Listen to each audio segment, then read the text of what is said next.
Hello students, how are you? Okay, I hope you are very fine. So children, we are reading chapter 1 and today we will read the subtopic Old and New Religions because we are reading the tracing changes throughout thousand year. So this is the page number 11 and subtopic Old and New Religions. So let's read. The 1,000 years of history that we are exploring witnessed major developments in religious traditions. People's belief in the divine was sometimes deeply personal, but more usually it was collective. Collective belief in a supernatural agency, religion was often closely connected with the social and economic organization of local communities. As the social worlds of these groups altered, so too did their beliefs. Children, जिस history को हम ढूंढ रहे हैं, बहुत सालों का जो हम इतिहास जानने का प्रयास कर रहे हैं, उसमें सबसे ज़्यादा जो चेंजेस थे वो रिलीजियस ट्रेडिशन में चेंजेस आए. कुछ लोग जो थे वो पर्सनली किसी डिवाइन पावर पर विश्वास रखते थे, लेकिन बहुत सारे जो लोग थे वो सामूहिक रूप से किसी चीज़ पर, किसी डिवाइन पावर पर विश्वास रखते थे. अब इसमें जो कई लोग थे वो ऐसे थे जो कि उनकी सोशल और इकोनॉमिक ऑर्गेनाइजेशन जो थी या लोकल कम्युनिटीज़ थी वो आपस में क्लोजली एक दूसरे से कनेक्टेड होते थे. It was during this period that important changes occurred in what we call Hinduism today. These included the worship of new deities, the construction of temples by royalty, and the growing importance of Brahmins, the priest, as dominant groups in society.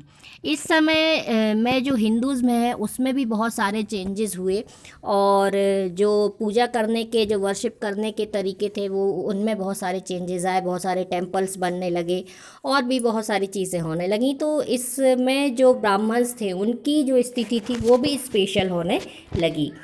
Because their knowledge of Sanskrit text earned the Brahmins a lot of respect in the society. क्योंकि उन्हें संस्कृत का बहुत अच्छा ज्ञान होता था Brahmins को, इसलिए उन्हें सोसाइटी में बहुत ही ज़्यादा इंपॉर्टेंस मिलने लगी. और एक और रीज़न था, their dominant position was consolidated by the support of their patrons, new rulers searching for prestige. और उन्हें सपोर्ट भी था, जो न्यू रूलर्स थे उन्हें वो भी सपोर्ट करते थे ब्राह्मणों को.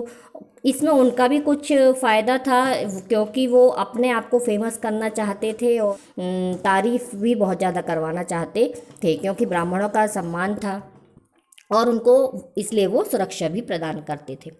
One of the major development of this period was the emergence of the idea of bhakti, of a loving personal deity that devotees could reach without the aid of priest or elaborate rituals. You will be learning about this and other tradition in the chapter 8.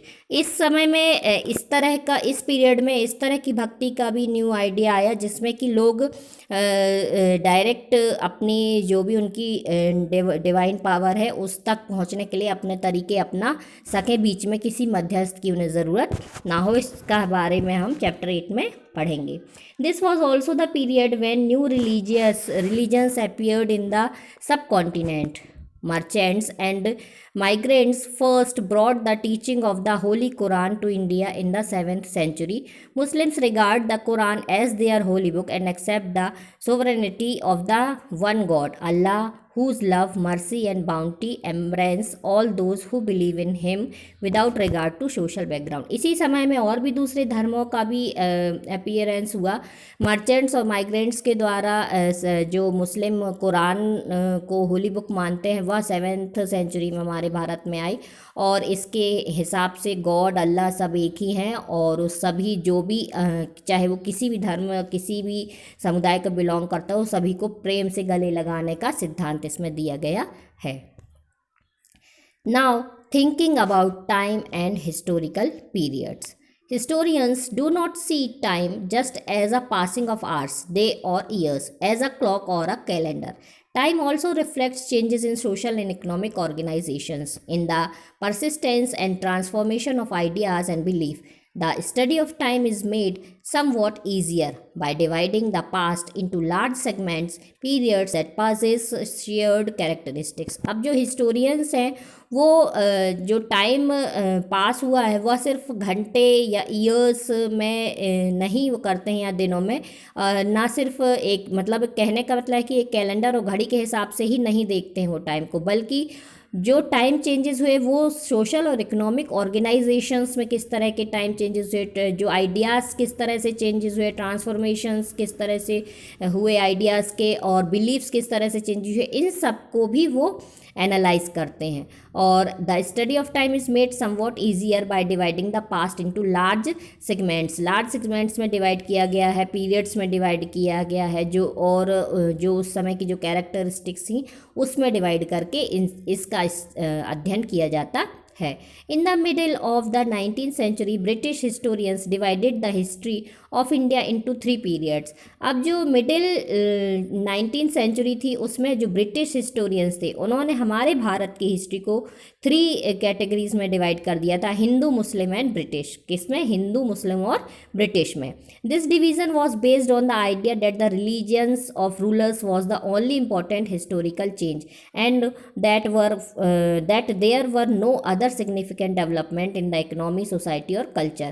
Such a division also ignored the rich diversity of the subcontinent. अब जो Britishers ने जो डिवाइडेशन किया वो 3 प्रकार से किया, जैसे कि मैंने बताया हिंदू, मुस्लिम और ब्रिटिश. इन्होंने वो डिवीज़न इस बेस पर किया कि उस वक्त के जो रूलर्स थे वो हिंदू या मुस्लिम थे, और उन्होंने यह बताया गया है उनकी हिस्ट्री में, उन्होंने ये शो किया कि जो हमारी इंडिया था वह बिल्कुल भी डेवलप नहीं था, बिल्कुल बैकवर्ड एरिया था, और वहाँ पर इकोनॉमी, सोसाइटी और कल्चर जो था वो बिल्कुल भी अच्छा नहीं था. इस तरह का उन्होंने अपने जो हिस्ट्री है उसमें बताया हुआ है.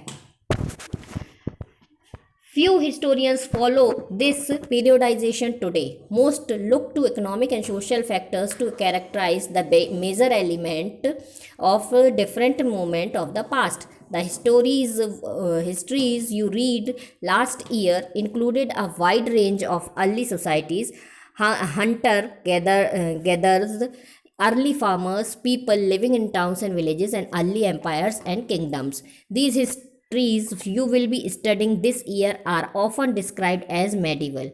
अब चिल्ड्रन, पहले जो आपने हिस्ट्री पढ़ी, जो पीरियडाइजेशन पढ़ा, बहुत सारे हिस्टोरियंस थे, उन्होंने उसी तरह से अपनी हिस्ट्री जो ब्रिटिशर्स ने डिवाइड की थी उसको उसी तरह से डिवाइड किया, मतलब उसको उसी तरह से उन्होंने एक्सेप्ट किया और उसको पढ़ा और उसको समझने का प्रयास किया कि हमारे इतिहास में क्या क्या चीज़ें हुई. लेकिन जो पास्ट में जो चीज़ें हुई, अब उसमें भी जो सोसाइटी में बहुत सारे ऐसे चेंजेस थे जो कि जो ब्रिटिशर्स के पॉइंट ऑफ व्यू से जो दिखाए गए वो कि सही नहीं थे. हंटर गैदर से है, अर्ली जो पहले के फार्मर्स थे वो किस तरह से रहते थे, टाउन में, विलेजेस में लोग किस तरह से रहते थे, पहले के एम्पायर्स किस तरह थे, किंगडम्स किस तरह से थे, ये सारी चीज़ों को ब्रिटिशर्स ने जो है अपने तरीके से बताया और उन्होंने डार्कनेस बताई है, मतलब उन्होंने ब्राइट उसका पार्ट नहीं बताया है, उसके बारे में कमियां ही बताई हैं.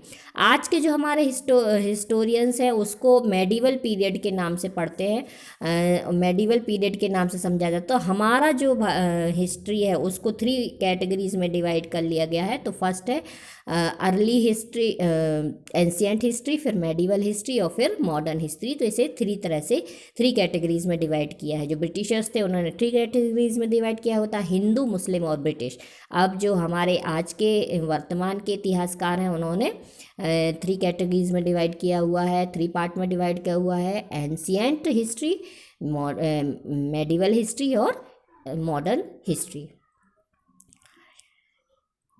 During these 1,000 years, the society of the subcontinent were transformed often, and economies in several regions reached a level of prosperity that attracted the interest of European trading companies. As you read this book, look out for signs of change and the historical processes at work. Also, whenever you can compare that, you read in this book with what you read last year. Look out for changes and continuities wherever you can, and look at the world around you. See what else has changed or remained the same. अब children, बहुत सारे changes हुए, बहुत हम 1000 year की societies के बारे में सर्च कर रहे हैं और पढ़ रहे हैं। तो एक सदी से दूसरी सदी में, दूसरी सदी तीसरी सदी में, एक रूलर से दूसरे रूलर में किस तरह के चेंजेस आए, इकोनॉमीज़ कैसी हो गई, वहाँ की सोशल लाइफ कैसी हो गई, ये सारी चीज़ें हम जो हिस्ट्री में है वह जानने की कोशिश कर रहे हैं। इसके साथ साथ यूरोपियन ट्रेडिंग कंपनीज आई, फिर उन्होंने किस तरह से हिस्ट्री को शो किया, उन्होंने किस तरह से रूल किया, ये सारी चीज़ें हम हिस्ट्री में जानने की कोशिश कर रहे हैं। आपने कुछ पिछले क्लास में भी पढ़ा है और इस क्लास में भी पढ़ेंगे, और जो भी आपने पढ़ा उसको कंपेयर करें और इसके साथ साथ अपने आसपास की चीज़ें देखें और कंपेयर करने की कोशिश करें कि किस तरह से जो है कि सोसाइटी में चेंजेस आते हैं।